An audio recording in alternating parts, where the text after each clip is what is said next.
Some of you I know, some of you I don't know. So my name is Ajahn Achalo, Bhikkhu. I'm an Australian-born monk. I've been a monk for 22 years, and I've lived in Thailand most of that time. My second monk is Ajahn Pavaro. He's a Canadian Bhikkhu, Canadian-born. He's been living with me predominantly for the last 6 or so years. He's been a monk for 16 years, and we're happy to be here.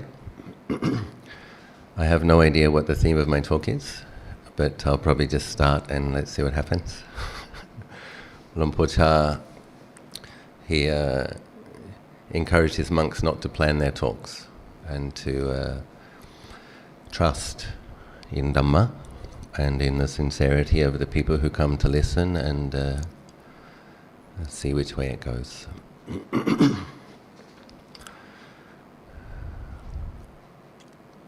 Possibly because I've lived in a Buddhist country and quite happily hadn't really thought to visit Sri Lanka, and obviously having a great deal of interest in Lord Buddha and Buddha's central teachings and his life. I have visited India many times and led pilgrimages to the holy sites.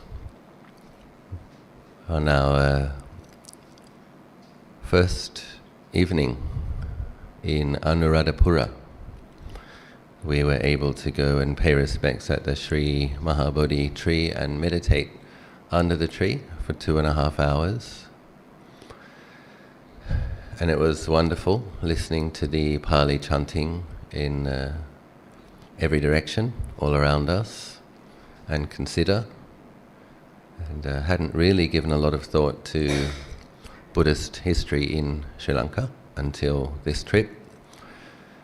But similarly, as when going to other holy sites in the world, the sense of appreciation of, firstly, of Lord Buddha, and of course the effort that Lord Buddha put into becoming a Buddha, and then the result of all of that merit, all of those qualities, that he has such a huge following of very capable people, and giving some thought to how Buddhism spreads and changes, appears to go through periods of degeneration and regeneration, of dying off in a certain part of the world only to become strong in another part of the world. It's very interesting. Sitting there and meditating and occasionally thinking, how wonderful it was, considering things like, for 2,200 years people have been practicing in this place just like this. How wonderful, ancient living tradition. Of course, not knowing that much about Sri Lankan history, I discovered the day after when we were visiting some other sites that, of course, Anuradhapura area was invaded and everybody fled, and for 800 years nobody was practicing there. And now it has been regenerated again. So we see this theme again and again in the world.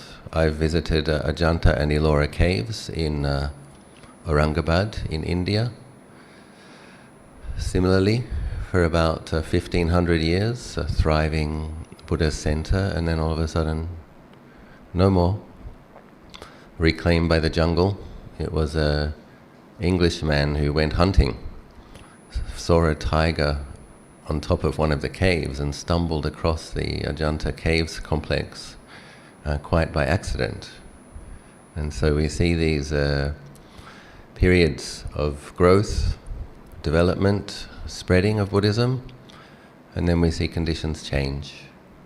Similarly to this Sri Mahabodhi tree planted by Sanghamita Bhikkhuni, you can see that the original tree has probably died and something has grown up from the root, a regenerated tree coming from the root. So this is an interesting metaphor or simile to consider. What is the root of the Bodhi tree? What is that which is absolutely based in Lord Buddha's teaching and which has the power to become a fully grown or fully blossomed practice? And so, of course, we have the Four Noble Truths. And then we have the Four Foundations of Mindfulness. One of my favorite ways to describe Lord Buddha's teaching, the Buddhist path, is the 5 spiritual powers. So in one of the weeks after Lord Buddha attained to his Nibbana, he was considering what it was that he'd realized, recognizing that his realization was so amazing, so profound, so wonderful, difficult to penetrate, but the most rewarding possible outcome. Complete cessation of every type of suffering, liberation, enlightenment, whatever you want to call it, but the culmination, evolution of the human or conscious potential fully realized. And then he realized that it was 5 powers when cultivated. The phrase he used was, these 5 spiritual powers when cultivated, made much of, lead to the deathless and merge in the deathless. So samsara being the realm of death, conditions, having the nature to arise, stay for some time and cease. So what Lord Buddha discovered, Nibbana, having a deathless nature. The mind that is liberated and experiences Nibbana does not degenerate from that state. So he realized that 5 powers, faith, energy, mindfulness, concentration and wisdom, lead the mind in only one direction, the direction of the deathless. So I also think that there's a reason Lord Buddha presents these 5 powers in that order. It's not necessary for people to cultivate them in this order, but obviously strong faith is very helpful. And of course we have to give some thought to what it is we actually have faith in and why we have faith in it. And when we give some proper thought to that, then our faith becomes deeper and more dependable, more powerful.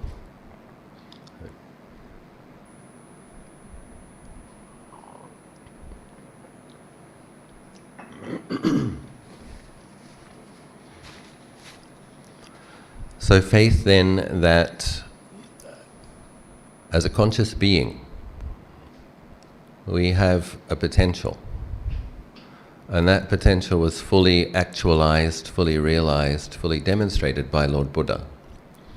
But it's very important to consider that Lord Buddha started a long, long, long time ago as a patujana, or a worldly being. Quite possibly at some point he had even more greed, hatred and delusion than us. So I think this is very important to consider, because we can deify the Buddha. The Buddha is so wonderful, so beautiful, so special. Of course it's true. And that's the final outcome. So one of the things that my preceptor in Thailand, Lompo Liam, says is that purity is born from impurity. It's a very interesting statement. Another thing that Lumpur Cha said is that the place of practice is right where the suffering is. That's another interesting contemplation, and I'll say a bit more about that later. So I guess what I'm pointing to is that we do need to have a good look at the nitty-gritty, raw experience of what it means to be a deluded being with greed and hatred who suffers. This is an important place to begin. And I'm happy to assure you that it's a place with infinite potential. And if we're able to look at this truthfully and give proper attention to the path of cause and effect, lay the proper causes with correct understanding, our situation gets better and better. Lord Buddha also says that there's nothing quite so beautiful as when a mind of a being that was especially non-virtuous, when that being becomes virtuous and it liberates themselves, it's like a beautiful full moon once the clouds part in a cloudy sky. It's so beautiful once that purity is revealed, when the clouds of darkness dissipate. So we have potential. We have a workable situation. That's really what Lord Buddha demonstrated. And he did also say it's not easy. It's not an easy thing to accomplish. Fortunately for us, it's easier for us because Lord Buddha explained how to do it, whereas he had to work it out himself. He did also train as a bodhisattva under, I believe, 22 Buddhas. So Lord Buddha, of course, received a lot of instruction, a lot of encouragement. And this is another thing that we need to consider, that as great as the Buddha was, he wasn't great just by his own efforts. He was great because he had great teachers. And he was great because he paid heed to the advice of his teachers and he practiced appropriately. At the time when Sumedha received his prediction under Dipankara Buddha that he would indeed be a teaching Buddha, he was already a very, very remarkable yogi. Apparently he had all of the jhanas and all of the psychic powers and could have become an arahant that day. And what he said was, being a man aware of my power, wouldn't it be better to cause a multitude of beings to cross over as well? I agree that in his case it was better. I'm very grateful that Sumedha had that courage, that boldness of character, that determination to liberate himself and also cause a multitude to cross over. So here in Sri Lanka we have the result of Lord Buddha's dispensation, obviously, with King Asoka and his children, bringing the Bodhi tree, planting the Bodhi tree, and quite extraordinary. I'm no expert on Sri Lankan history, correct me if I'm wrong. I've only been studying it for 2 days. But from what I hear, the entire kingdom took on a different way of writing, became Buddhist, you know. At the king's, fortunately for those beings, under the king's guidance, took on a new script, a new way of writing, and a new religion, and started practicing Buddhism. So really wonderful. And then you have 2,200 years, but of course, what I discovered yesterday is Sri Lankans trace their Buddhist lineage, their Buddhist history, right back to the time of the Buddha, where it is believed that Lord Buddha visited Sri Lanka several times. And Thais believe this as well. Thais believe Lord Buddha visited Thailand, and certainly he had extraordinary abilities and powers, and why not? And with regards this Bodhi tree sprouting from a Bodhi tree that seems to be dying and becoming a healthy Bodhi tree again, this is an important thing to consider. We'll get back to the other all five of the spiritual powers, but I just want to give this a little bit of thought. In this day and age, over 2,500, nearly 2,600 years since Lord Buddha passed away, obviously we have, in terms of the Sangha, we have a Bodhi tree with some rotting wood, some worms, some mold, some sour fruit, and as Buddhists, because I'm quite sure many of you traditional Asian Buddhists are people of a faith dispensation, like a faith character, then what do we do when we see bad monks or bad news about monks, and how do you maintain your faith? This is an important reflection for modern Buddhists, Asian Buddhists. And I think it's really important to just understand this is normal. This is normal, that after 2,600 years there are lots of signs of decay. we have to be careful when, in the times where we feel appalled or disappointed or losing heart, that we don't throw out the baby with the bathwater, as it were. So it's good to give some thought to what is Sangha and what is refuge in Sangha. So the Sangha isn't just those monks and nuns who are practicing today wearing robes. The Sangha is the great disciples since the time of the Buddha, the foremost disciples. And it's those monks and nuns who are practicing correctly now. And actually we don't know in terms of percentage how many there are, we don't know. But we do know that there are some. And certainly I myself, very fortunate, I know a good number of well-practiced and well-practicing bhikkhus. That's my good fortune, and I'm very grateful. Sangha is something that Ajahn Ganha, who is a nephew of Luang Por Chah, said. He said, the Buddhist sasana, the Buddhist religion, is mindfulness and wisdom. So he said, those beings who have mindfulness and wisdom functioning in their minds, that's the Buddhist sasana. That's a very interesting thing to consider in terms of the present moment Dhamma, in terms of what practice means, those beings. So perhaps a good number of you in this room have better mindfulness and wisdom than a good number of monks and nuns. So in that respect, you are part of the practicing Sangha. And then this helps us to understand what does it mean for the Sangha to be refuge. Lord Buddha's our refuge because he demonstrated the potential and he worked heroically to be as a bodhisattva, as a teaching Buddha, in establishing his order, in laying things down so that they would last a long time. And the Dhamma is not only his teachings and instructions, it's ultimate truth. So his teachings and instructions lead us to realizing ultimate truth.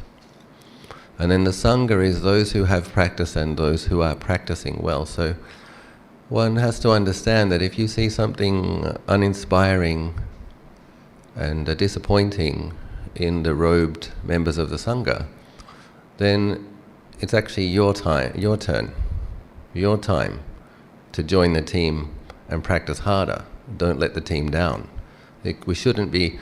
In Thailand it's a bit frustrating because the lay people tend to criticize the monks. The Sangha in this day and age is degenerating. The Sangha is so terrible. And they always point at the Sangha and go, boo, boo, boo, boo, boo. Of course, as a Sangha member, I can look at the lay people and go, boo, boo, boo, boo, boo. Because it's not something that happens just because of the monks. What do I mean? So I've met a good number of young men who didn't particularly want to become monks. We have this tradition in Thailand that you can become a temporary monk. Mum and Dad force them to become a monk. They become a monk. They might be a monk for 3 months and they realize, wow, the Buddha's teachings are wonderful. This practice really works. I feel much more peaceful. I have much more clarity. I really have faith in this. This is something I could give my life to. And then Mum and Dad force them to disrobe.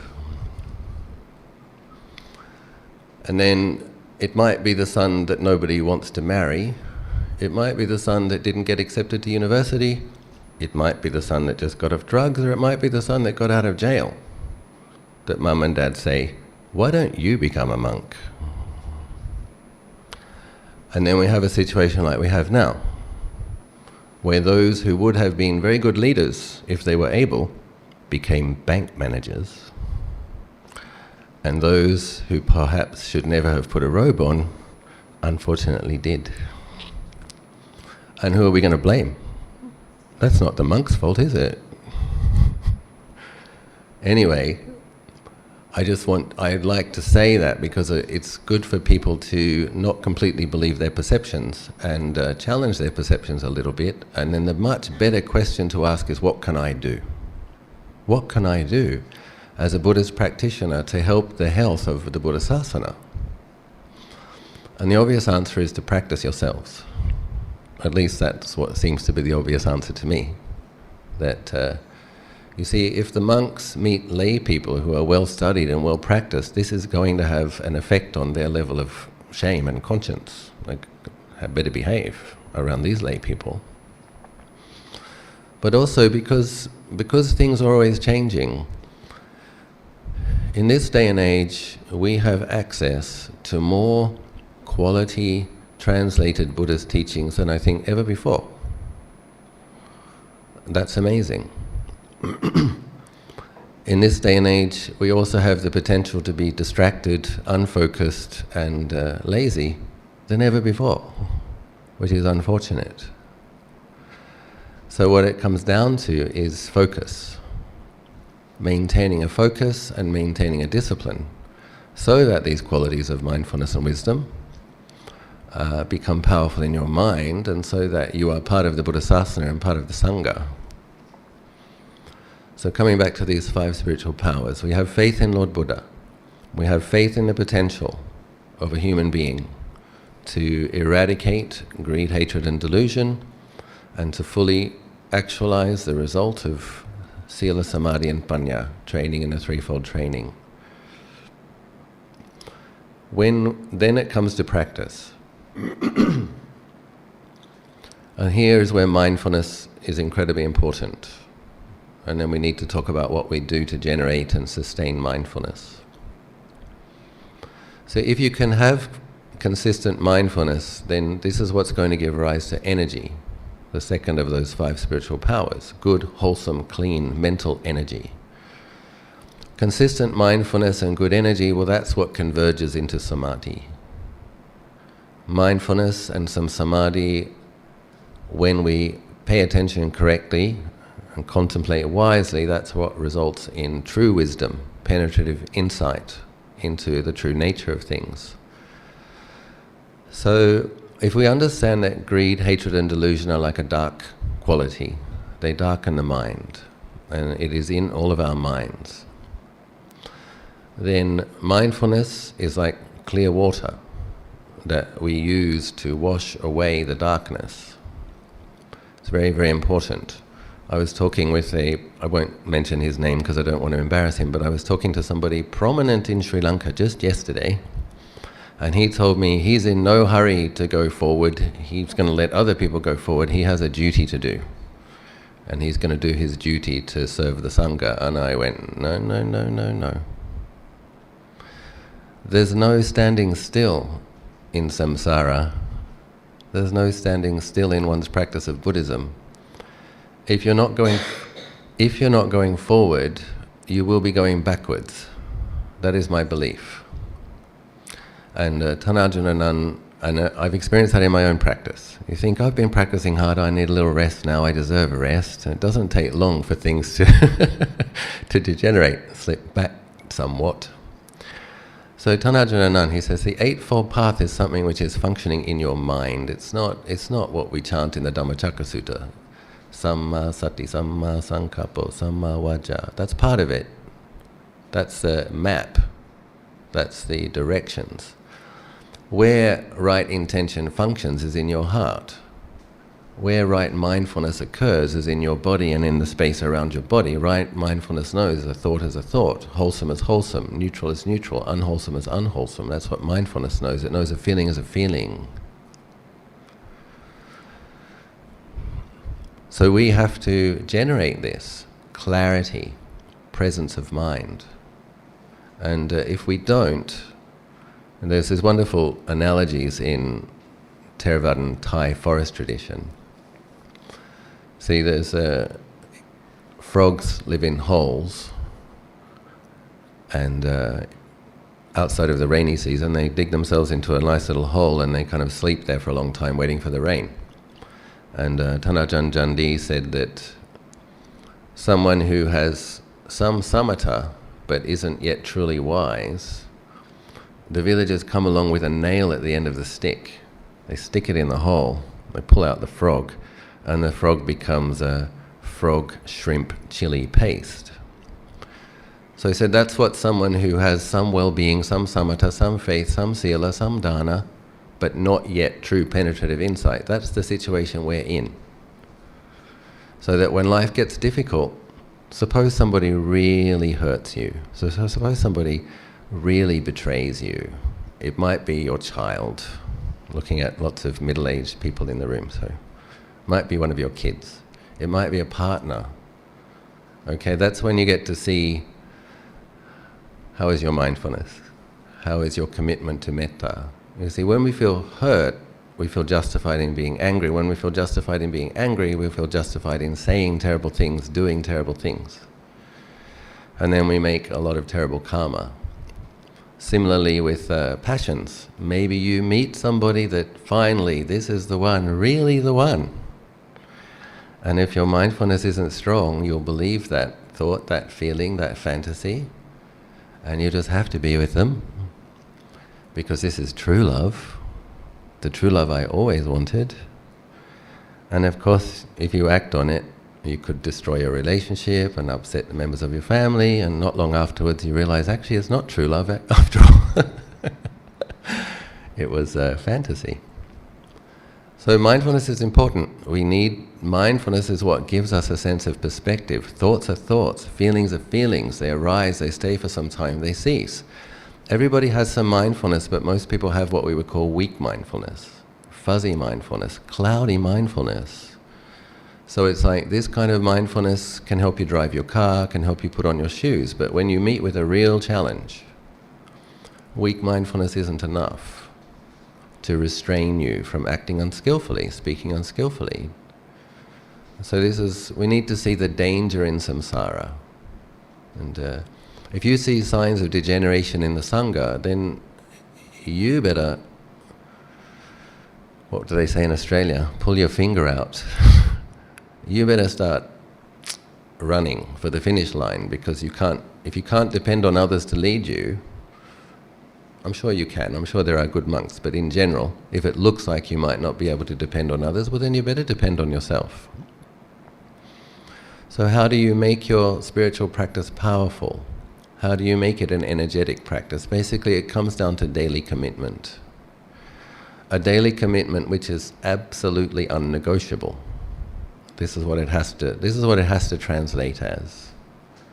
And you have to challenge yourself. And when you don't want to do it, because Luang says the correct practice is this: when you want to do it, you do it. When you don't want to do it, you do it. When you're peaceful, you do it. When you're not peaceful, you do it. So that's correct practice. You can take it from an arahant. What happens from practicing consistently, when you're peaceful, when you're not peaceful, when you want to do it, when you don't want to do it, is that you develop a resilient quality of mindfulness that very, very importantly notices that mind states change. Sometimes you come to a sit and you don't want to do it, you don't want to do it. After 15 minutes you feel peaceful. Sometimes you come to sit down, you really want to do it, you think it's going to be a peaceful sit, and after 5 minutes you've got some painful memories that you just can't drop, and the mind is mulling over these painful thoughts, and it was an unpleasant experience. But what happens is that you develop patience, you develop commitment, you develop consistency, and you develop insight into the nature of your mind states. And there will be, in general, more and more peaceful moments. Having peaceful moments is what lays the causes for deeper peaceful moments, longer periods of peacefulness. That's the only thing that lays these causes. So you can think, well, my mind isn't peaceful. I don't want to sit because my mind isn't peaceful. Well, guess what? It's never going to become peaceful. However, if you sit with it when it's not peaceful, and sometimes it becomes peaceful, then you're beginning to develop your potential, cultivate your potential, and you're sowing the seeds for much deeper peace in the future. That is how this practice works. And obviously, if you can keep strict ethical standards, that's going to speed up the process, because you're not going to have things that you feel remorse about. And when you come and be by yourself, when you come to meditate, you have self-respect, a lack of remorse. And so keeping these ethical precepts is, it's not the case that Lord Buddha just says you should do this and you shouldn't do that. It's not like a judgmental, self-righteous statement about morality. Lord Buddha is explaining it as this is what is going to lead you to liberation from greed, hatred and delusion. This is what's going to lead you to be a truly happy, content, peaceful person. Trust me. And then it's difficult at first because you have to go against desire, and then that's an unpleasant experience. In Thai they use the word phun, which means you have to resist. You sit down and you have to resist desires. You want to get up and go and eat something, you want to go sing, you want to go dance, you want to do anything but just sit there. But what happens is, when mindfulness gets stronger and some samadhi arises, because I'll just say this first. Energy is normally flowing out your eyes, your ears, your nose, your tongue, and your desire for pleasant feelings. So there's all this energy going out. And that's what we're used to. The energy builds up and we want to express it. And modern society tells us that that's what happiness is. Peak experience, expressing your desires, your passions, being passionate. So what happens is you come to sit and you have that habit is there's all this energy there that wants to go out. When you restrain it, and whatever the desire is for the pleasant sound, the pleasant touch, the pleasant taste, the pleasant experience, when the desire arises, stays for some time and ceases, the energy sits in the mind and begins to collect inwards instead of flowing outwards. That's what samadhi is. Samadhi is when the mind turns inwards, away from the six sense bases. What happens? The mind starts to experience rapture, tranquility, serenity, bliss. You wouldn't know that until you experience it. And Lord Buddha says that peacefulness is the highest pleasure. Guess what? Really good news. It feels really nice. It's not the case that you have to give up all of the fun and you have to have some dry, lifeless, unrewarding experience. The fact of the matter is you give up your attachment to that sensual kind of pleasure and you get something superior. And from then on it gets better. Because when you start to combine your sati and your samadhi and you begin to have insight experiences, when you're able to have periods of time where the self-view falls away from your experience of the body and the mind, you don't realize it because it's there all the time. But it's a very, very contracted, limiting, painful experience. I mean, how many times, is the big hurt in your life, how many times do we have that thought? I wish she didn't do that, she shouldn't have done, she shouldn't have, he never, it wasn't fair, shouldn't have. How many times do we have these thoughts? And how oppressive that is to us when we relive our tirade of grudges for all the people who hurt us who shouldn't have, and all of the people who spoke to us in one way when they should have spoke to us in a different way. And some people carry this to their death. Even in the old age people's home, still being angry at their kids and angry at the husband or angry at their wife. And it's a thought and it's a memory based on perceiving things as a self. Now if a person begins to have a diligent meditation practice, maintains their consistent mindfulness by generating it daily through a meditation practice, is determined to keep some of that mindfulness throughout their day, is ethical, generous to the degree that you can be, then you begin to have some insight experiences. You experience your body and mind without perceiving it as a self. And then there's a tremendous sense of relief in that experience of putting something terribly burdensome down. And if you can have these are what they call vipassana jnana, insight knowledges. And you can have that kind of experience as it changes your relationship to thoughts and feelings. That's just a thought, or that's a memory, that's the past. That happened a long time ago. And you can start to challenge these things rather than have these things drag you around, dragging you up and slamming you down with our attachment to pleasure and our aversion to pain. You can just have the quite basic and obvious insight that most of us don't have, is that things from the past are the past. And we don't have to keep picking them up.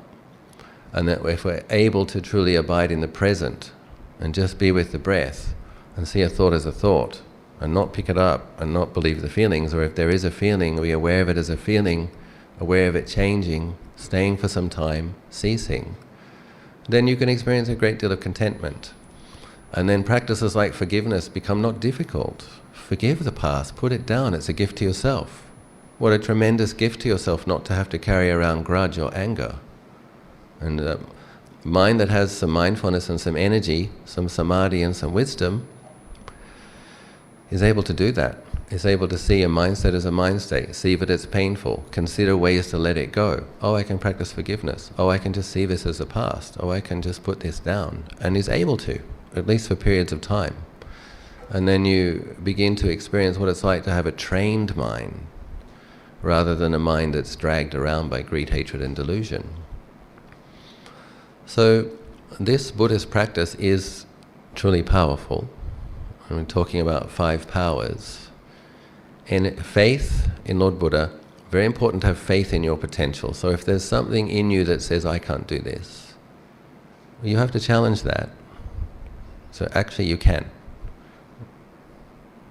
If something is the potential of all conscious beings, well then there's no exception. So you can't, that's a cop-out actually. It's like, no, I can't do this. Yeah, you can. You might not be able to go as fast as you'd like to, but you can.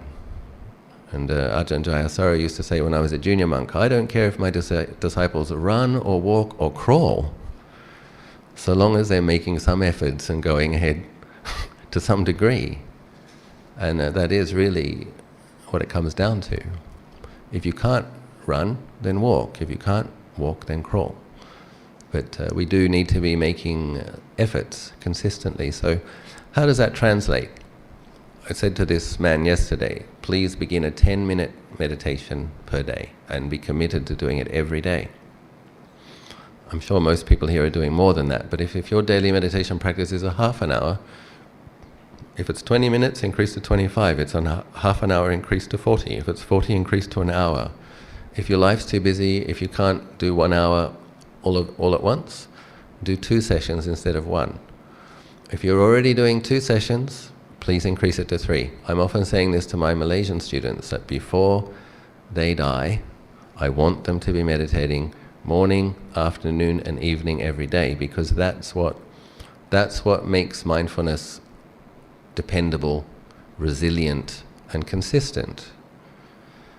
I was speaking with some people who said that they notice that when they're walking around, they're still aware of their breath. People who are meditating more regularly, when they're walking around, they're aware of their footsteps, even if they're in a public place. When they're having a conversation and they're not talking, they're listening, they're aware of their breathing. So this is what happens. So it's like, when you meditate, you're not just trying to make the mind blank. It's important to understand what we're doing when we meditate. The mind can become peaceful, but it's not blank. It has a still quality of awareness. And that awareness is what we then take into every posture. And that awareness has it's often called sati sampajanya, mindfulness with clear comprehension, a sense of context. That presence of mind that knows this is wholesome, this is unwholesome, this is worth pursuing, this should be relinquished. And we bring that into our daily life, that awareness of what is right and wrong, and presence of mind. It makes us much less reactionary. Many people ask me, how do I know if I'm developing my meditation? Because sometimes the more you meditate, it's like your magnifying glass for recognizing greed, hatred, and delusion is getting better. So it's like, oh my God, looks like it's worse than it used to be when I started. Not necessarily the case. That if you're able to see just how much unwholesomeness is present, this is actually growth. It's painful, but it's growth. And it's seeing it clearly is what enables us to not act on it and gives us the resolution to go beyond it. But it's very important when you see that you understand that that's not you. All of this unwholesome stuff that we see, that's not you. That's a result of past speech, past actions, but it's not who you are. And it's something that can be let go of, not identified with. So you do your daily meditation practice. What many people find is in the past, when they were reactive, they really want the carrot cake or they really want the brownie and they just had it, even though they might be very overweight. Or they know that they shouldn't get upset with their kids or the dog or with their boss, but they've already yelled. And then afterwards it's like, I wish I didn't do that. But if you're having a consistent meditation practice, what happens is halfway through, you're able to say to yourself, just stop, stop, stop. Stop, that's enough. Because you recognize you're hurting yourself. And then as your practice develops, you're about to say it and you're able to say to yourself, stop, don't say this, don't do that. And it's not that you're not having the reaction might be fully there, but there's something else. There's a container of presence, of clarity, which is able to recognize this won't help the situation, and this is going to make bad karma for yourself. As practice develops further, the reaction might be just beginning to happen, and you're actually able to say, don't do that. Don't have this reaction. And you might be able to go to your cultivation of loving kindness instead. So if you're training on doing, suppose, 10 minutes of loving kindness in the morning, in the afternoon, in the evening, every day, suppose one has established that discipline eventually. Somebody said something very interesting, you're about to get irritated, someone says something offensive or irritating, unskillful, you're about to become irritated, and you become aware, here is a suffering being, and you go straight to, may I be well, may I be happy. May I be well, may I be happy. So someone else might be wishing you harm, and in that moment you instantly wish yourself well, recognizing that you are a sentient being, one of all sentient beings. May all beings be well, may all beings be happy. You're one of them. You're just about to start suffering. Instead of reacting, filling that heart space with loving kindness as a samatha practice, that negativity may not even impinge. You leave it with them. And this is where practice becomes very empowering and very encouraging. And instead of cultivating unwholesome karma, you cultivated wholesome karma in response to someone else's unwholesome karma. And this is perfectly possible for us. But it requires that consistent daily discipline. But this is how you see that practice becomes powerful. So you start with your 15 minutes, you increase it to 20, increase it to half an hour, increase to 40 minutes, increase to an hour if you can, and then increase to twice a day, 3 times a day. And for people who say, I don't have time, I just don't have time, well then I would like you to have a look at how much time you spend on your devices. And do you waste time on Facebook? Do you spend a lot of time answering WeChat and Line messages? It's a good question to ask yourself. When you're dying, do you think you're going to have the thought, oh damn, I didn't answer all of my Lines or WeChats. I really wish I'd answered all of them before I died. How many people think they'll have that thought? Yeah, nobody. But when you're dying, you might think, oh, I wish I hadn't wasted so much time answering my Line messages and WeChats. I wish I'd meditated more. That's a good mirror. Lord Buddha said we should contemplate death daily. If I die today, which is always possible, what would you have liked to have done today? And, so wisdom. In terms of contemplating wisdom, what is wisdom? Wisdom, to be understood most simply, is seeing things according to the 3 characteristics. Impermanence, unsatisfactoriness, not self.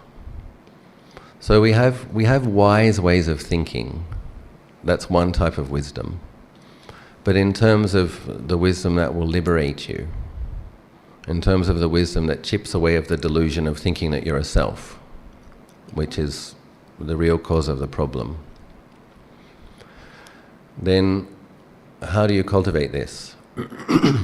When you're doing your daily meditation practice, I better talk a little bit about samatha and vipassana, because that seems to cause some confusion. Lumpur Anand, my teacher, Ajahn Anand, he recommends making the mind peaceful if you can. So don't be frightened of samatha. Don't be frightened of just allowing the mind to be peaceful. Because suppose you're sitting for 40 minutes, it might take you 15 minutes for your mind to become peaceful, and your mind might stay peaceful for 15 minutes. And then what happens is it will move from that peaceful state by itself. For most people. Most people might have 5 minutes, 10 minutes. Some gifted meditators might have 20 minutes or even half an hour of a peaceful, where they're really with that feeling of the breathing, not much thoughts, only wholesome thoughts. Even if your meditation is developed to that degree, the mind will become full of peacefulness, and it will move from that state by itself. It's like it's full, it's rested, now it comes out. That's the time that the mind wants to do some work, or is capable of doing some work. And one mistake that many people make at this point is that feeling of, oh, I've done my meditation, oh, that was really nice, and then get up and go to the fridge, or get up and answer your messages or get up and watch TV, whatever. That is actually the time to do your investigation. And that's when you can develop what we would call vipassana. So you incline your mind to peacefulness. I recommend starting with 10 minutes of loving kindness. You know, we are living in a hectic era, and terrible things happen, as you know, happened recently in Sri Lanka. It's always good to have a metta practice. When loving kindness has a protective quality, it produces merit. Lord Buddha says that those who have loving kindness, their minds become peaceful easily. So it also weakens the tendency towards anger and hatred. So it's utterly wholesome. So you start with breathing in, may I be well, breathing out, may I be happy. Breathing in, may I be well, breathing out, may I be happy. And you do that for the first couple of minutes, and then you might move on to breathing in, may I be well, breathing out, may all beings be well, breathing in, may I be well, breathing out, may all beings be well. And then come to the breath. So you use the thinking in a skillful way, give it a wholesome object, rather than thinking about other things, and then be with the breath. If the mind becomes peaceful, allow it to be peaceful, enjoy it. And how often is it peaceful? You just kind of allow the mind to rest. Then when it moves from that peacefulness, that's the time to investigate. So usually there'll be some pain in your body if you've been sitting for 40 or 45 minutes. So make the determination, you're going to sit for the hour and you've got 15 minutes left. So then you just come to look at that pain. Is it one solid feeling, or is it thousands of little feelings in constant flux changing? Have a good look at it. And you'll see lots and lots and lots of sensations, changing. And then sometimes you can't stand it for another second, so you take 10 more breaths. Okay, I'm going to take 10 more breaths. And after those 10 breaths, the pain's gone down. And then it might come back stronger. This is when, okay, you're going to ask yourself, is it dukkha? Is this dukkha? Is this unsatisfactory? Yes, this has the characteristic of unsatisfactoriness. Okay, that's having a look at truth. If every time you're agitated you move, you're not looking at that. We're in denial. But when you have a really good look at it, this kind of practice has enormous benefit, because whenever you get upset in your life, you're actually resenting a painful feeling that's occurring in your mind. Somebody says something you don't like, somebody does something you don't like. You have an unpleasant feeling. You add your own aversion to that unpleasant feeling. This is an important thing to understand. It's not actually what they did. It's your attachment to what you want and what you prefer, and not getting what you wanted and what you preferred. And it causes pain in your mind. If you've developed a capacity to be with pain, physical pain in the body, then you have some space and less reactivity around your mental pain. And this can save you enormous, you make much less bad karma, because you'll find you'll be able to be patient with pain, mental pain and emotional pain. And then when you're able to be patient with it, you're able to contemplate it, you're able to consider, well, what would be the most skillful way to deal with this? What would be the best time? What would be the best way to say it? Sometimes you even have the insight, you know what, there's no point saying anything. And you just save yourself a problem, if you're able to allow a feeling to arise and cease. So similarly with mental reactions, if we're able to see the arising and changing in this heart area, this is vipassana. Just watch what's an angry emotion like, what's a happy emotion like, what's rapture and tranquility, this cittanupassana, the texture of the mind, knowing the mind states, what's that like as a feeling? And becoming just kind of watching with whatever clarity you get from when the mind was peaceful, watching it change, watching it cease. And if this is the way that samatha and vipassana, Luang Por Chah says it's one stick, you pick up one stick and it has two ends, that sometimes the mind's going to incline towards peacefulness, and that's okay, that's samatha. And then other times it has energy, get it interested, get it to investigate, that's your contemplation, which leads to vipassana. But vipassana insight is seeing things according to their impermanent nature, unsatisfactory nature, and ultimately not self. With regards not self, sometimes just have a look, recognizing that thinking that we're a self causes us a lot of pain and suffering. Sometimes you can just come to your pillow and say, well, your meditation mat and pillow, and say, where is it? Where is this self? No, really, troublemaker, where are you? And then you go through, is it in the hair? Is it in the nails? Is it in the teeth? Is it in the skin? You have a really good look. I'm looking in the mirror at my face, I think that's me, where is it? Is it in the eyelids? Is it in the nose? Is it in the eyelashes? No. What can happen is that feeling of grasping at things of being a self just falls away from the mind, because the mind sees it's not there. It trips over itself. And you begin to have an experience of a body and mind without a personality or an ego there. Self-view. Self-view is a habit, a habitual way of seeing things, an assumption. It's a very deep habit. It's not the truth. It's a conventional reality, but it's not ultimate truth. You can look more deeply as your practice develops. This is what a lot of the masters of the Thai forest tradition have done. Is it in the bones? Is it in the blood? What about where all these emotions are in the heart? Is that you? Close your eyes and consider what a heart is. That muscle which is beating. Is the self there? Is that me?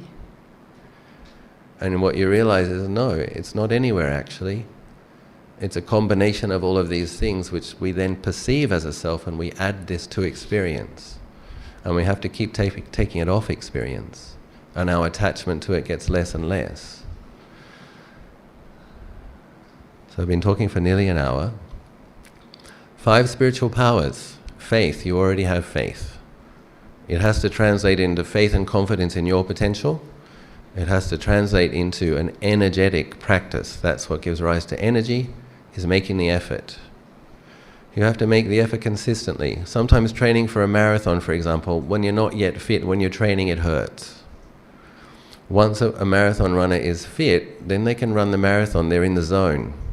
You get yourself up to that fitness level, and then you can do it. It becomes something that you can do, but while you're training, it hurts a bit. That's okay. That anything worth doing requires effort. So we have to commit to that. Mindfulness, when we meditate, we are aware of the feelings of the breathing, beginning, middle, end of an in-breath, space, beginning, middle, end of an out-breath, space. That very same awareness is aware of a thought, is aware of a feeling, is aware of a body as a body. And then if the mind becomes peaceful, some samadhi, allow it to be peaceful, allow it to rest in that firmness, in that collectedness, in that stillness. When it comes out of that peacefulness, then pick up the mindfulness again, know the mind states, know the feelings, investigate wisely. And these 5 spiritual powers will lead to weakening and uprooting greed, hatred and delusion, and actualizing and realizing your potential to be completely free of greed, hatred and delusion, and attain to what Luang Por Chah called unshakable peace. So I'll offer this much for your reflection. I hope something I've said has been helpful. So when we come to sit, looking at our posture, you want to have a fairly straight back, not too tight, not too tense, but also not too loose. If you sit up too straight, the mind can become a bit agitated, a bit tense, but if you're a bit too relaxed, you tend to fall asleep. So, nice, fairly upright posture. It's good to sweep some attention over the body as a preliminary, just placing the awareness, mindful awareness at the top of the head, and just feeling any sensations on the skin, just broadly aware. Moving the awareness down to the sides, above the ears there, and including the ears, and the back of the head, and the back of the neck. Just sliding this awareness down, moving awareness down. And now being aware of the area of the face.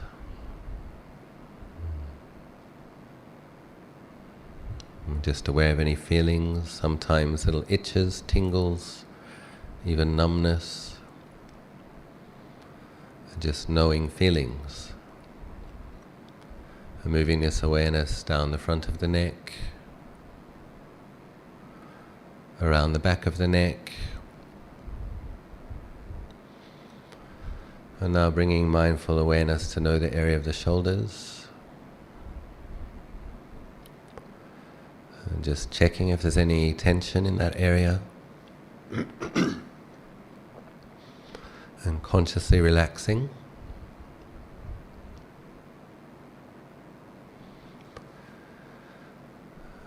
Sweeping awareness down the top part of the back, middle part of the back, lower part of the back, all the way down to the buttocks, and feeling your bottom pressing on the mat or the cushion. Just aware of that feeling, the body sitting.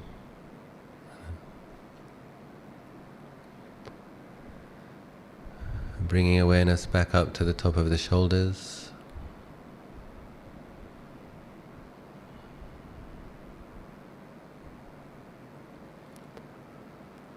And moving that awareness down the upper part of the chest.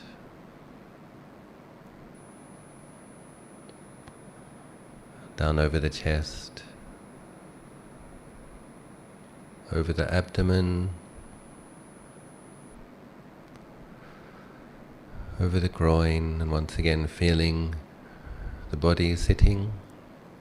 Oftentimes there's warmth where the body presses against the mat or the cushion or the chair.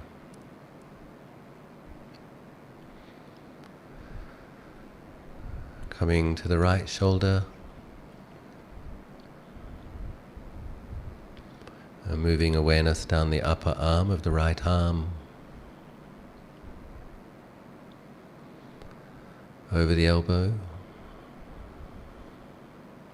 down the lower arm, aware of the feelings in the palm of the hand, the right hand, down the fingers, from the base of the fingers to the tip of the fingers, and then feeling your hand, the underside of your hand.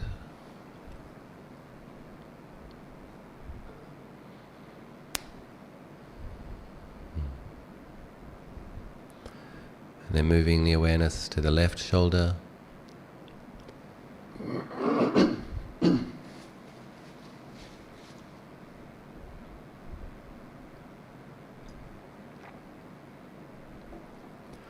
And moving that awareness down the upper arm, left arm.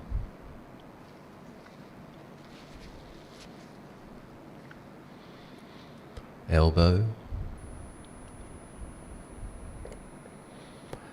Sweeping the awareness down the lower arm, left arm.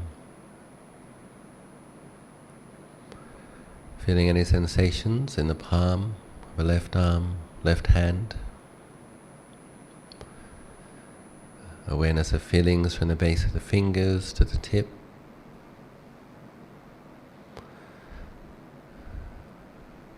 And then feeling the back side of the left hand pressing against whatever it's resting upon.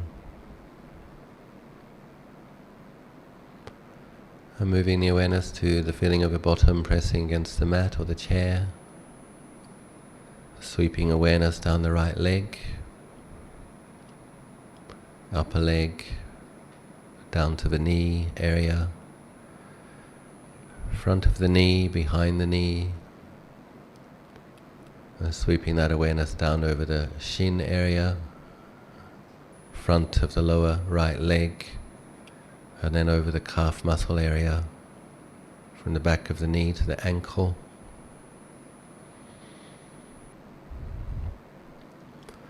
Sweeping awareness over the heel, the sole of the foot, from the base of the toes to the tips of the toes. And then feeling those sensations, aware of the surface area of the skin on the upper side of the right foot.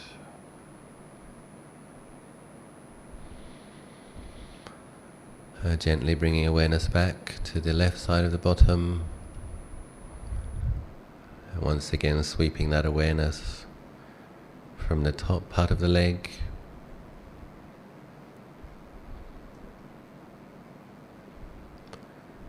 down to the knee, and back side of the left leg from the bottom to the back of the knee,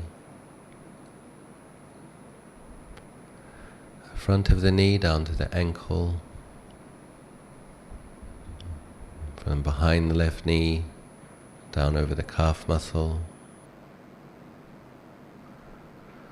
sweeping awareness from the heel over the sole, from the base of the toes to the tips of the toes, and then feeling the upper side of the left foot, and just having that awareness, the body in a sitting posture, relaxing into the sitting posture and bringing wakefulness, waking up, but also relaxing, arriving in the present moment. And now we'll bring the awareness to the feelings involved in and out breathing. For the first couple of minutes, try to be aware of the entire breath. So the breath comes in at the nose, through the chest, and then there's a sense of expansion in the abdomen. And then the breath leaves, abdomen area contracts, breath flows through the chest, out the nose.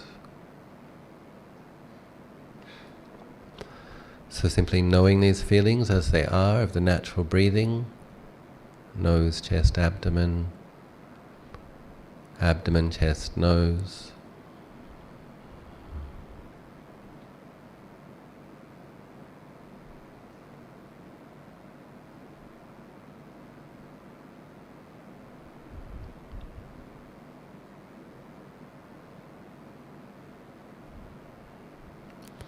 If you find it helpful, you can mentally note 1 at the nose, 2 at the chest, 3 in the abdomen as the breath comes in, and then 3 at the abdomen, 2 at the chest, 1 at the nose as the breath leaves.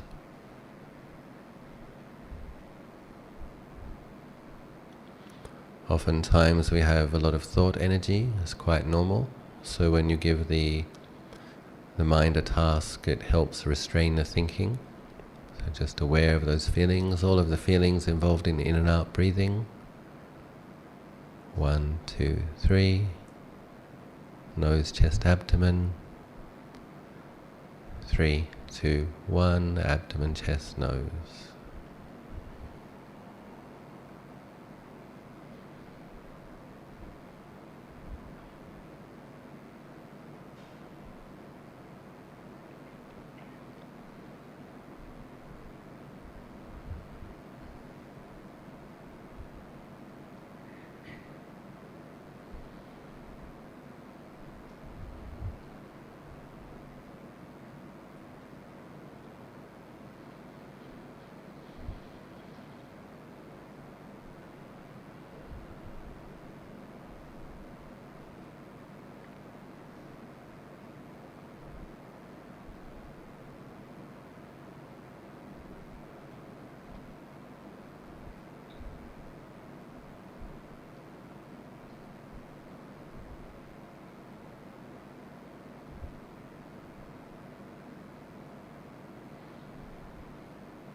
Different meditators find that they are able to be aware of the feelings more distinctly in one of those areas. Oftentimes it's taught to be aware of the lip, upper lip, just below the nostrils.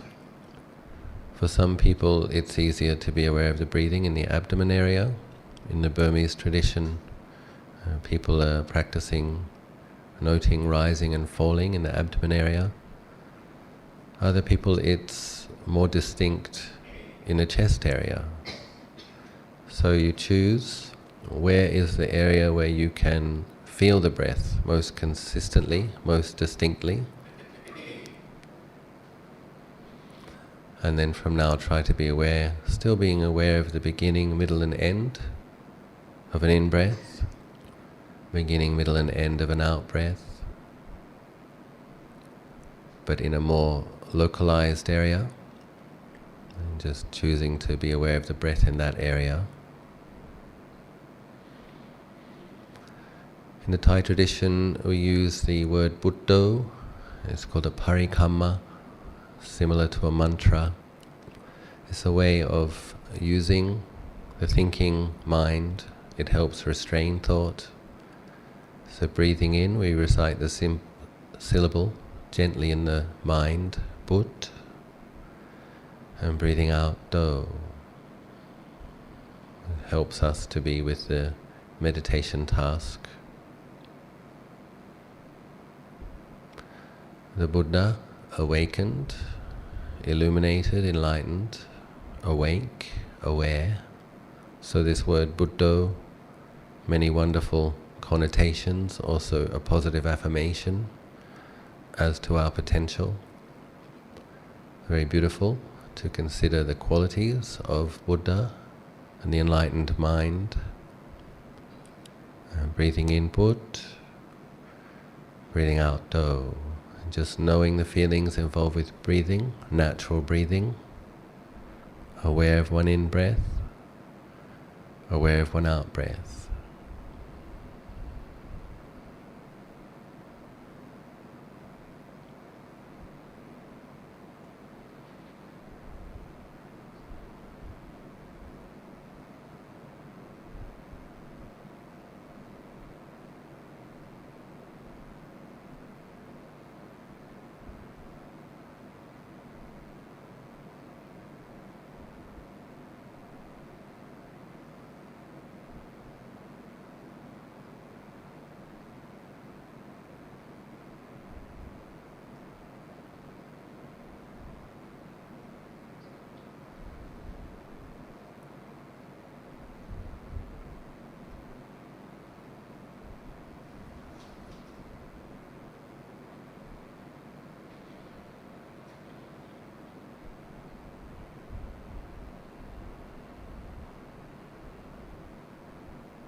And bringing fresh energy in on the in-breath, arriving in the moment, truly being in the moment, putting the past down with the out-breath.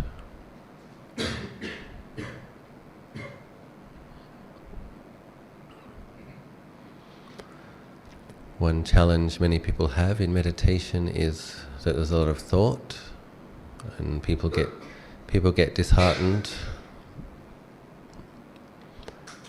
You shouldn't worry about this.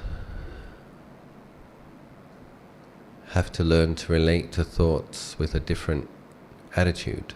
So normally thought's something that you think, and then you think the next thought, and you sustain thinking, often scattered thinking, one thought leading to another. So when you meditate, you're aware that you're thinking and not following on. So you just come back, but you shouldn't expect there not to be wandering thoughts. You spend most of the day thinking, so when you come to meditate there will be thoughts, but you have a different relationship to them. While you're meditating, you don't follow them, you don't pick them up. You're aware that they arise, and then you allow them to cease and fall away. Giving the interest to the feeling of the breathing, that's what we give our attention to. So being interested, caring, aware of the feelings from the beginning, middle and end of an in-breath, the space in between, and the beginning, middle and end of an out-breath. So we'll just sit quietly together, experiment with using the word Buddho. Breathing in Bud, breathing out Do, mindful, aware, awake.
Aware of an in-breath, But. Aware of the out-breath, Do.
Allowing the mind to rest, and not flowing out of the eyes, the ears, the nose, the tongue, into concepts about the past, the future, other people. Just allowing the mind to settle, come inwards, rest by being aware of the feelings involved in and out breathing.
I'd like you to be aware of the in and out breathing at the area of the chest.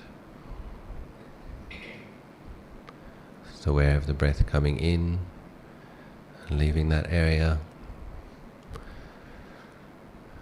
For the last 10 minutes or so, we will do some metta bhavana, loving kindness practice. Just placing the awareness there first, in the area of the heart.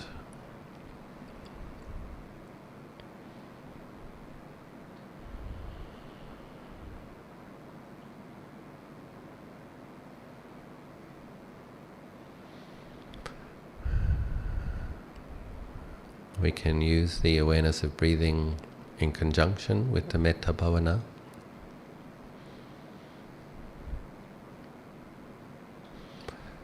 And instead of the word Buddho, we repeat phrases. Before doing that, we just do a little bit of contemplation, consideration. When we cultivate metta, we try to develop it for oneself, and then for people who it's easy to feel loving kindness towards, but we generate it with more potency. And then we move on to impartial beings that we feel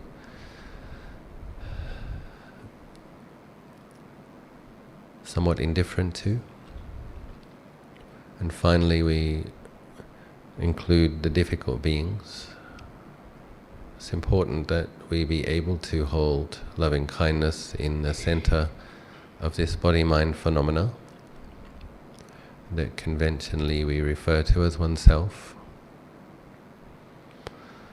A good way to do this, I find, is to simply ask, is there any suffering in my life? Lately, are there any unresolved issues, challenging phenomena, association with the disliked, separation from the loved? And just asking the basic question, is there any suffering that this being experiences? Unless you're an anagami or an arahant, the answer will be yes. Yes, there's still some suffering there. And so we try to open the heart to that relative truth simply by caring. So with loving kindness, you're not judging your experience, you're not scolding yourself, you're not berating, you're not withholding a caring attitude, you're allowing a quality of loving acceptance and then of encouragement in recognizing that this conventional being has some suffering. Open the heart in loving friendliness, loving kindness, and just wishing oneself well. So we breathe in, make the wish, may I be well. Breathe out, may I be happy. And give a little bit of thought, what does it mean to be well? So may we maintain well-being, a sense of balance in the mind, in our life. What would it mean to be happy? Lord Buddha says that peacefulness is the highest happiness. And so we're wishing that we steward a healthy, balanced functioning with all of the karma that we're navigating, and the wishing that we may develop a deep sense of peace. Breathing in, may I be well. Breathing out, may I be happy. And so just allowing a friendly, kind, accepting, encouraging emotion to arise, a very wholesome emotion,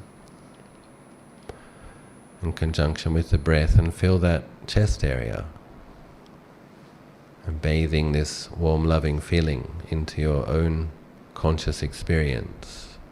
Breathing in, may I be well. Breathing out, may I be happy. may I be free from suffering.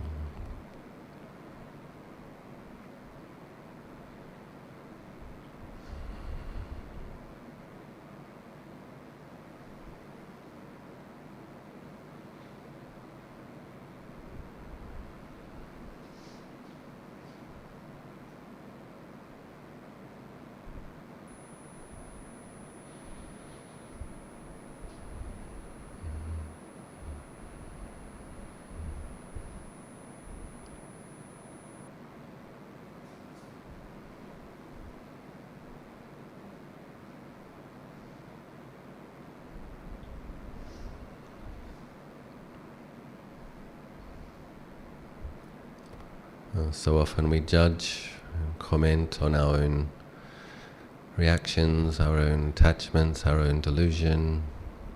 With loving kindness, we're just accepting it the way it is at first. That means not rejecting, not adding any aversion or irritation to the experience, just bathing it in a quality of acceptance. From that foundation, we then generate a simple good wish, kind thoughts. And just imagine as if your best friend came to you, someone who you deeply care for, and they were suffering. You open your heart with kindness and wish them well. So we offer that same capacity to your experience, to one's own experience. Breathing in, may I be well. Breathing out, may I be happy. And allow that warm, loving feeling, emotion, unconditional love to spread through the entire chest and upper body. Metta, Maitri. Breathing in, may I be well. Breathing out, may I be happy. Filling the heart area with loving kindness.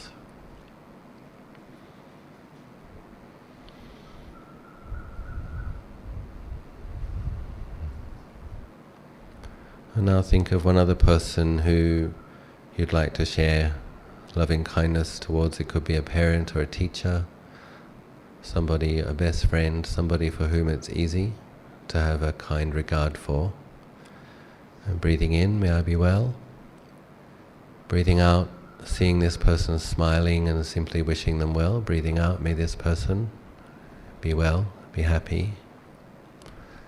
You don't try to send your mind out to where they are, you include them in your heart of loving kindness, so just see them in front of you smiling.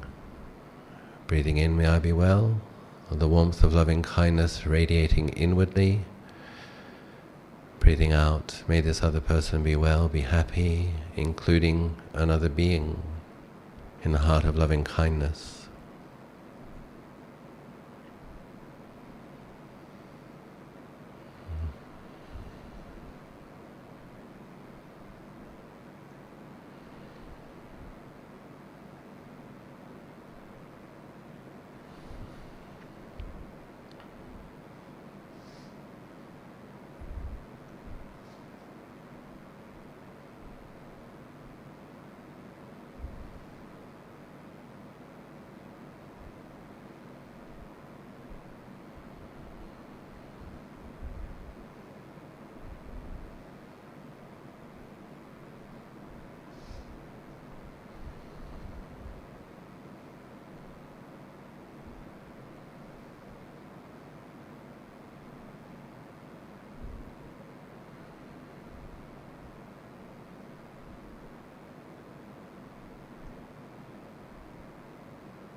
For the next minute or so, we'll just include everybody in the room.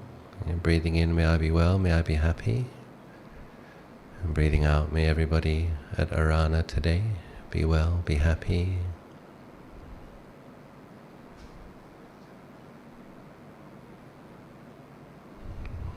Breathing in, may I be well, may I be happy. And breathing out, may everybody here today be well, be happy, be safe.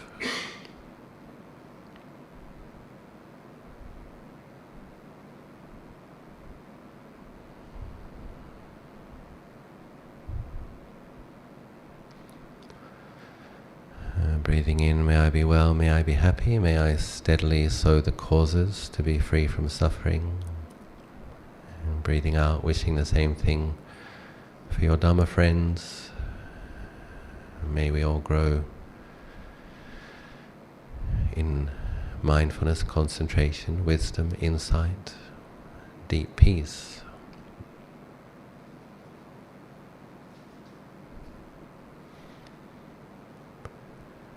And then just coming back to the perception of oneself. Breathing in, may I be well. Breathing out, may I be happy.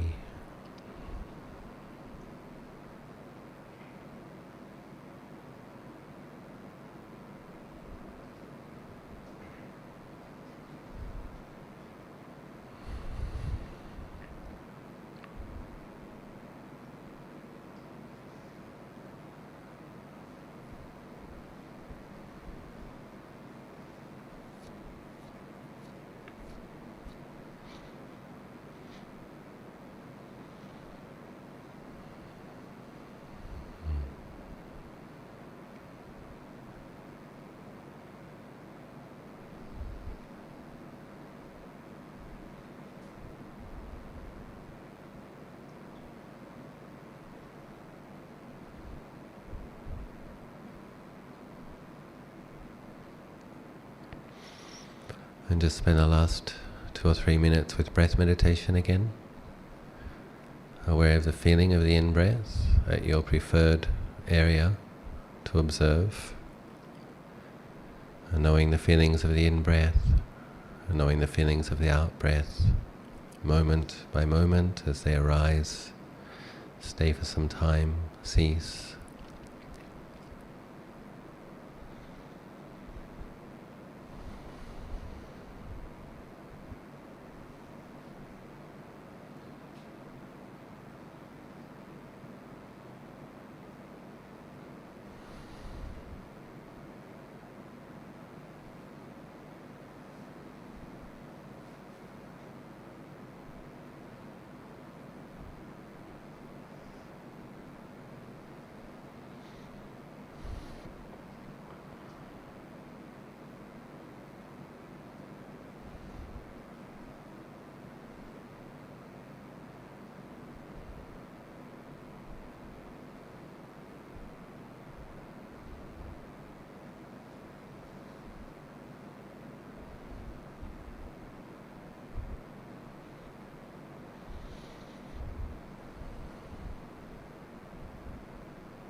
Breathing in Put, breathing out Do, mindfully knowing, aware.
just a minute or so left now.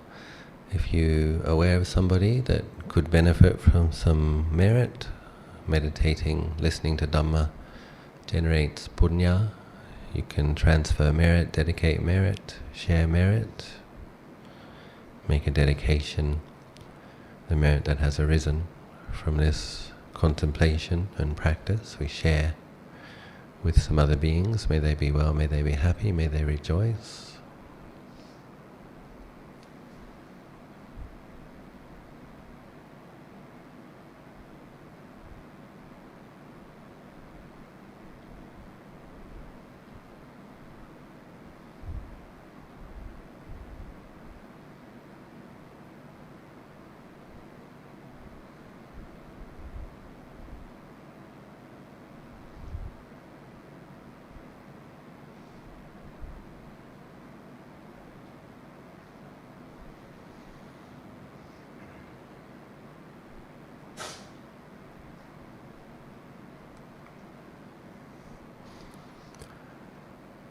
Okay, so when you're ready, you can open your eyes.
If anybody has any questions about their meditation, give the opportunity to ask questions. Questions about other things are okay as well.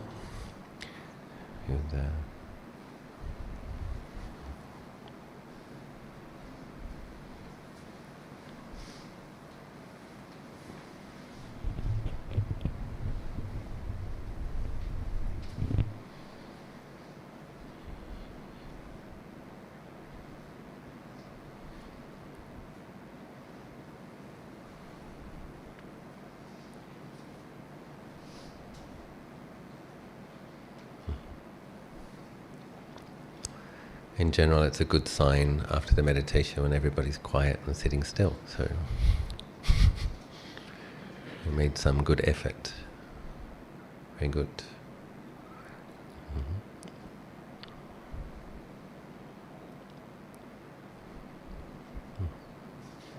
Breathing meditation, is it suitable for the temperament of anyone? Yes, yes it is. Lord Buddha said Anapanasati is the crown jewel in the crown of all meditations and suitable for everybody. So it is, yeah. And the wonderful thing about breath meditation, of course, is it's with you wherever you are. And from the moment you wake up, you have this meditation object that you can train consistently in. So that's very valuable. And then the wonderful thing about breath awareness is that as your mind becomes more peaceful, the breath becomes more refined. You have to refine your mindfulness to be aware of it, and then that refines the awareness even further. And of course it can lead to absorption, jhana samadhi. So and the more practice you have with it, you notice, sometimes you might not be aware on one level that your mind's become agitated, but when you look at the breath and the breath is agitated, then you know, oh, actually the mind's in an agitated state, it can help you to be aware of your mind state. So from quite coarse to the most refined, the breath is a wonderful support. But we also train in the Thai forest tradition, and in the, I guess most traditions, we're also training in Parikamma, in the Theravada, the Jongkrom in Thai, walking meditation. So these practices support one another. It's very helpful if you can do both, because many people have the experience of you can get 10 minutes, 5 minutes, 10 minutes of peacefulness in a half an hour sitting meditation, but when you get up and you go to work and things are stressful, that kind of peacefulness is gone very quickly. But the kind of mindfulness that you can develop when you do walking meditation with your eyes open tends to have more resilience, and it's a kind of awareness that you can bring into an engaged situation. So, and then as people train in this over a period of years, and if you have several sessions a day, it becomes automatic that when you're walking you can feel your footsteps. When you're not talking, you're aware of your breath. The mind becomes accustomed to resting within and being aware. And then you notice when it's getting agitated, because you notice that you lose that. You notice that I'm not aware of something's happening, and then you can, okay, come back.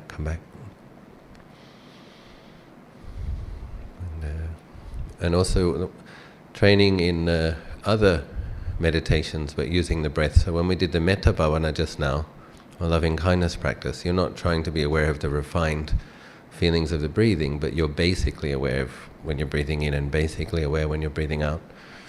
And I find that very helpful for generating metta, that sense of flow, inwards, outwards, inwards, outwards.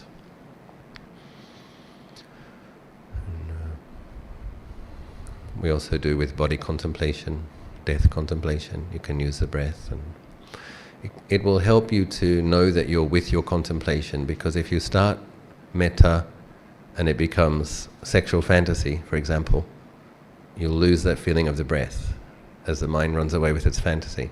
So having that mindfulness of breathing as a basic, because that's the near enemy of metta, is that it becomes a love or affection or lust kind of a... So it's very helpful to keep that awareness.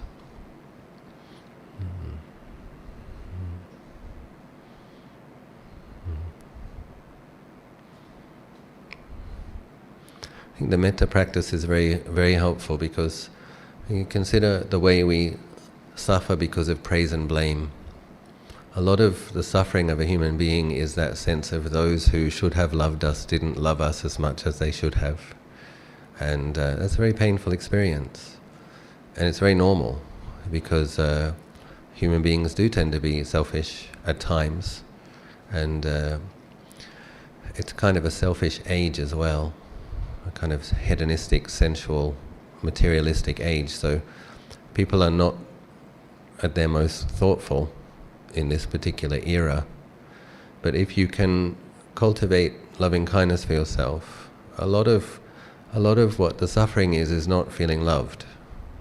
And so if you can nourish your own experience with healthy sense of self-care, whether others love you as much as they might matters much less. And then you're affected less by criticism, blame, or people being unkind to you, because you can take care of your own mind. You can fill that hole with a lot of love and warmth. And this is very, very valuable. It also produces a great deal of good karma. Lord Buddha says he was aware of no condition conducive to heavenly rebirth as much as the cultivation of loving kindness. I think there was one period where the Bodhisattva cultivated loving kindness for 7 years, and I think he was reborn as Indra, Saka, the king of the Devas in Dawatimsa heaven for many lives, as a consequence of that metta bhavana.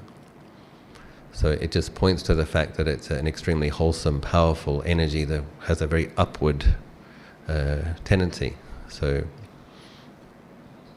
we've all made lots of bad karma, knowingly and unknowingly. So if we discover a way to generate good karma, powerful good karma, it's very helpful.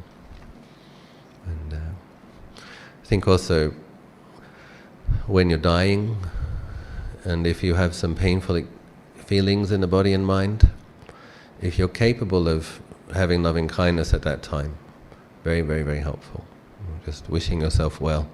If you're training in, sometimes it's called replacement by opposites. So if the mind picks up a negative object, irritation, aversion, fear, grief, depression, then you've trained in picking up a wholesome object. That's what samatha is. And you can pick up that wholesome one. When you pick up that wholesome one, if you're skilled at picking up the wholesome one, the negative one has to go. It falls away from the mind. So it's good to invest some effort in cultivating wholesome samatha practices, and that will be a support to your well-being. And,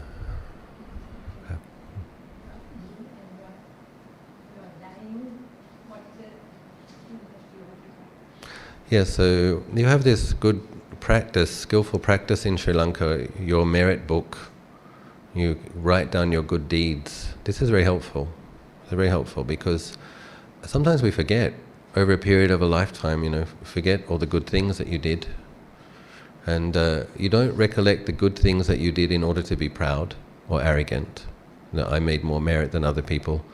It's not like that, but it's acknowledging the wholesome and the skillful as being wholesome and skillful and feeling glad about that, and then feeling confident that you have made merit this lifetime. It's very helpful. Because it's good to train with it before you die, of course. Before you're dying. And you have to be able to do that so that when it gets tough, you can do it. So last year I visited a lady in Singapore, and she'd been very generous, and unfortunately she died of cancer. And she had, in some respects, if you're looking at what happened to her physical organism, she had a horrible death. Horrible. But she was able to die peacefully. And what was very interesting, she had lung cancer. She had some chemotherapy. She had an allergic reaction to the chemotherapy. And then, so what happened was all of her skin on her body blistered as if it had been burned. And she had to have the whole body wrapped in bandages. She had to have those bandages changed twice a day. And she had to have the blisters under her skin burst and to have the pus squeezed out.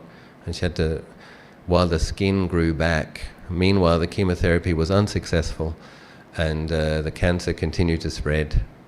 So the cancer spread to the bloodstream, and the blood became very thick, which gave a stroke, which ended up with like 90% paralysis, and it's just horrible. It was like basically a hell realm.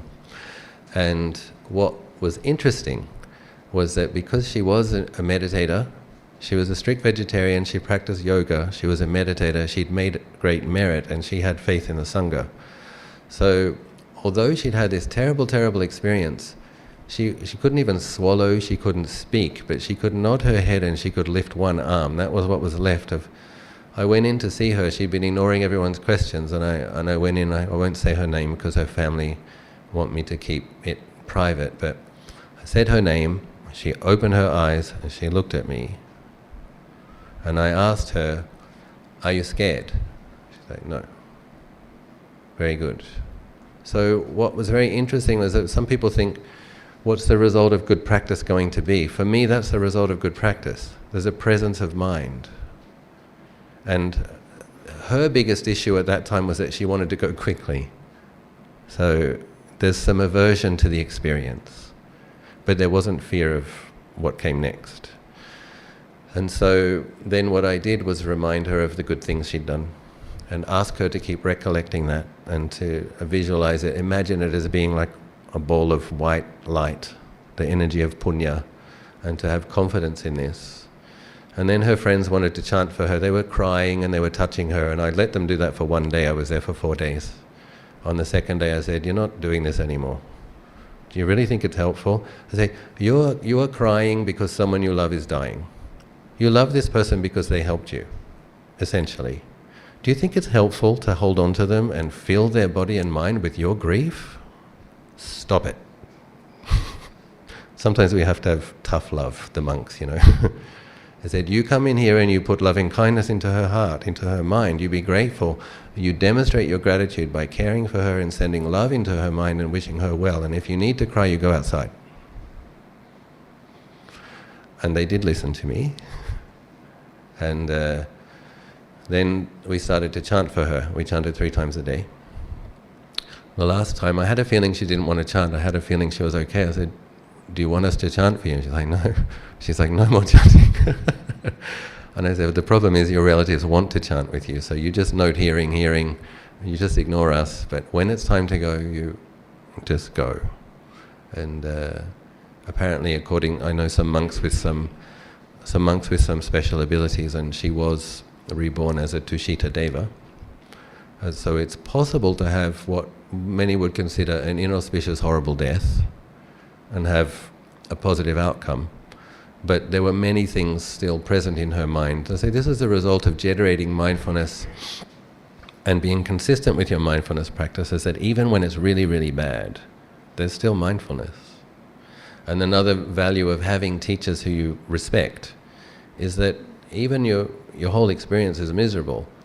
If your teacher or one of your teachers walks in the door, you want to listen to them because you've benefited from their advice in the past. You trust them. So there was someone who was what we would call trainable, who was practicing well, who was taking instruction well, and that helped her to move from quite a miserable. Then there's all the confusion about why did this happen to her, why did this happen to her, she was such a good person. So what we can't see, of course, is what she did in past lives. And what you can see is that someone came to help her from another country and guided their family and friends about how to actually help her. So this is very clear, you can see the merit there, merit manifested. And then she was able to move from that experience. What's very interesting is her sisters and her husband then meditated a lot more after that. So they saw the benefit of her practice. And so that lady, she was like a teacher even in her death, and continued to have a wholesome impact on her whole family. A very special person. And so this is one of the, people wonder, you come to sit, you get knee pain, you get back pain, you have a lot of thinking, you have some unpleasant emotions, you wonder what's the point? And actually this is exactly what we have to practice with. This is preparation for dying mindfully. When you have painful feelings, you have unpleasant emotions, that's it. Your capacity to bear with that without becoming contentious, that's practice. So sit longer. If you want to prepare for death, okay, sit for that 1 hour without moving. Get some capacity to see those feelings, aware of those feelings, separate the awareness from the painful feeling. There's times when you can do it and there's times when you can't. But at the times when you can't, at least you can endure with it patiently. And then there's other times where you really can. There's a painful feeling there, but there's no aversion to it. Just the mindfulness that knows pain. And then gladdening the mind by recollecting the good things that you do. And I think one of the best things that you can give is your daily meditation practice, because when you're dying and you think, yeah, I really did meditate every day for the last 2, 3, 4 decades, you're going to be happy about that and confident of the merit that it produced. Yeah. Forgiving people before you get to your deathbed, forgive them. I mean, one of the best ways to forgive is very humbling, is that we just have to accept that whatever horrible things someone has done to us in our life occurred because we did something similar to someone else. So this takes the blame away from them. If you understand that a karma is ripening through them, then thank them. Thank you. Purified that karma. Don't make more. Forgive them. Accept the fact that somewhere in the past I generated the causes for this. And you don't want to generate any more causes for it. So forgive long before you come to... That way, if you do die unexpectedly, suddenly, you've already done some... You're not hanging on to those grudges. You're ready to go.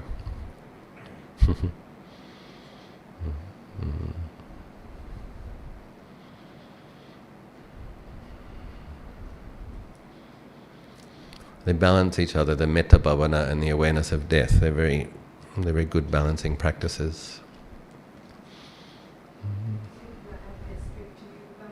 Sorry?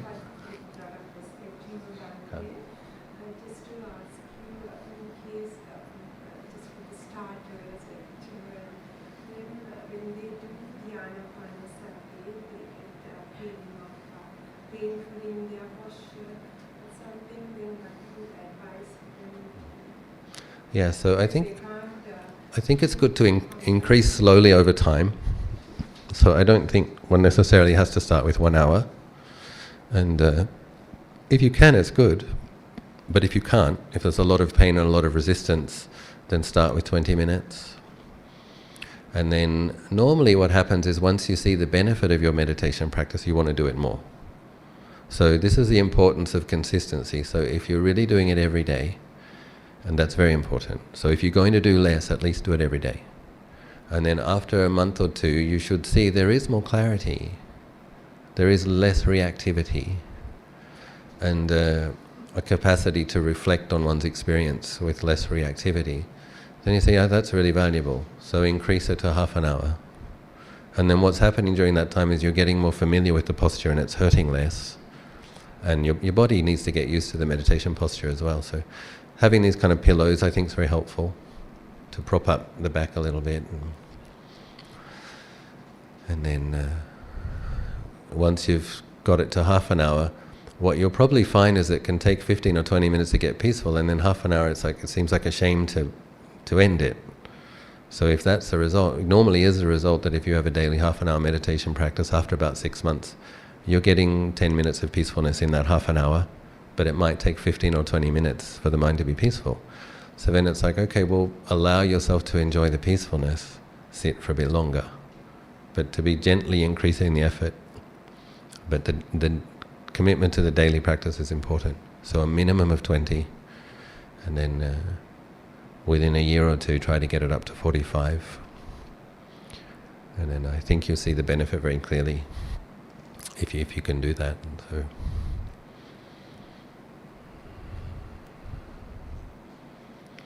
first time I did Buddhist style meditation, I signed up to a 10-day meditation retreat, which was 12 hours a day of sitting on the floor with no walking meditation and no yoga. Oh, that was a rough beginning. And what's very interesting though is it changed my life, because on the 8th day did one of these Goenka Vipassana retreats. And my friend, I liked meditating. I'd been doing white light meditation, lying on my bed. And my friend said, you like meditation, you should do this 10-day meditation retreat. Oh, great. And I was thinking it was going to be white light and, visualizations. And it's like, no, sitting on the floor 12 hours a day. But the teacher, Goenkaji, he kept saying, start again. And, knee pain, hip pain, shoulder pain, back pain. But there was some tremendous value to this, just starting again, not running away. It was on day 8, my mind experienced a fairly deep, peaceful state, where it felt cool and full and content. I would say for the first time in my life that I felt that deep well-being. Probably lasted 10 seconds, and then all the pain came back. But it completely changed my life, because I had been searching for something, and there was a recognition. This is what I'm looking for. This is what I trust. This is what I want to cultivate. And so Goenka said, if you want this kind of result, you have to meditate for an hour in the morning, an hour at night, which I did for about a month. And then it became an hour once a day for 2 months, and then it became 45 minutes a day. After 2 years, it was down to 20 minutes a day. But at least I had made that commitment to daily practice, or seeing that it's possible to experience that kind of well-being. And it eventually led me to Thailand. Now I've been a monk for 23 years. But in terms of I don't know if I'd recommend, unless a person has a strong sense of faith. I didn't yet have a strong sense of faith, but I had a quality of determination and desperation that I had to find something. I had to find a path for myself. So I was willing to surrender to that, and I'm glad I did. But in general, to start 20 minutes and gently increase over a longer period of time, gently but firmly. And the more you practice, the more you'll see the benefits from practice, and the more you'll want to practice. But stopping and starting is a disaster. It doesn't work. It's like you have to start again. You only start to really get the benefits once you've been consistent. So if you keep stopping, it's like starting all over again. You're not getting the benefits. It's not kind to yourself. So be consistent, and you'll start to get the benefits from it, and then keep increasing.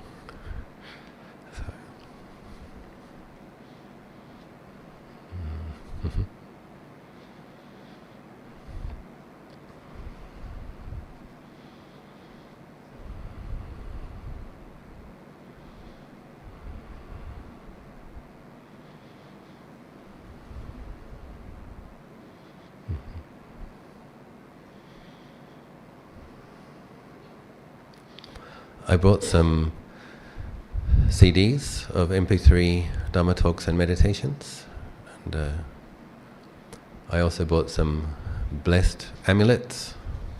My teacher blessed. You don't have to have one, but you can have one if you like. And some of these masters have some abilities in putting their loving kindness into objects. It can have a protective influence. So, Ajahn Pabra, do you mind getting the CDs from my room? Thank you. And the box of amulets.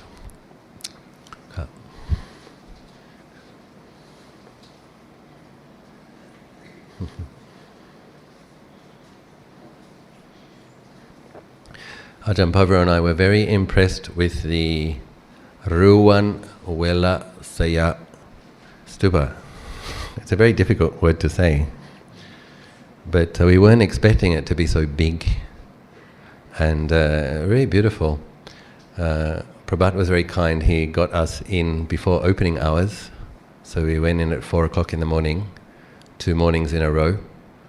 Sat for an hour both mornings. For myself, it was instantly bright and still and lovely. And because I spent a lot of time meditating in Bodh Gaya, but Bodh Gaya is there's not much space around it. It's a very, very intense, but it's kind of cramped. So that sense of lovely open space, and it's huge, Chedi, it's huge. It's twice as tall as the Mahabodhi Chedi, yeah? Many times wider. Please bring them up, thank you. So that was a nice surprise. And I love practicing in Bodh Gaya, but what was nice about the Sri Bodhi tree as well was the sense of it only being Pali, only being Theravadan. I like the dynamism of Bodh Gaya. You literally never know what's coming around the corner, everybody with their speaker. But that sense of the Pali chanting that's been chanted since the time of the Buddha, and that sense of the reverence for the Bodhi tree, love of the Bodhi tree, was really very beautiful, special experience that I'm sure Ajahn Pabra and I will remember for a long time with gratitude. And that sense of connecting with the faith of hundreds of generations of Buddhist practitioners stretching back to the original Bodhi tree is very, very beautiful. We were lucky to be able to meditate for 2 hours, 2.5 hours under the Bodhi tree. And thank you, Ajahn. And we also, in one day, we meditated at that big stupa, and then we meditated at Jetavana, and in the afternoon we meditated, and we chanted at Abhayagiri. And the Jina Banjara Gatha is a very popular chant in Thailand, which was actually composed at Abhayagiri apparently. And then we meditated in the afternoon in the cave where Mahinda meditated, and then we meditated also at the Tupa Stupa. That was great, and we were able to meditate at the big stupa 2 days in a row. And so I did feel some sense of familiarity at Jetavana. I did feel a kind of a feeling of, oh, I like this place. I want to sit here. And that was very nice. And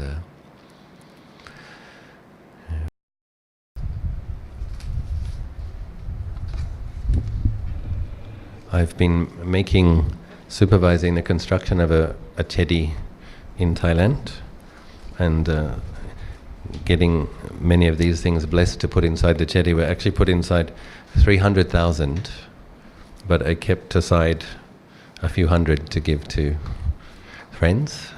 So that area where we're living used to be a war zone in the communist era. So we felt that we needed to brighten things up a bit. Lots of ghosts, but many of them have been reborn now. So it's kind of like filtering the air with that. Satu, satu.